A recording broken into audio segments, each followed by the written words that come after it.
وعلیکم سلام. څنګه روانې؟ بس له کور مې دی په منډه باندې یم. ښه ځه صحیح. اوس دا چې ځان سره کېنه دا خو څه هغه نو شاعري داسې شی دی چې ځان له شی دی.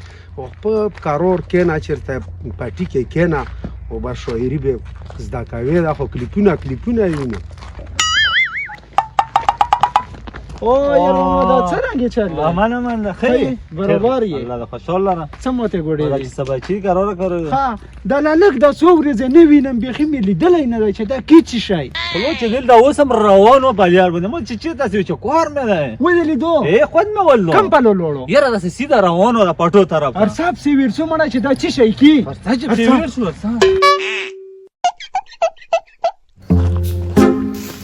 یاره والا چې دا غزوی خای بس دا ګلونه اندي او دا چمن کاین دی بس دا غل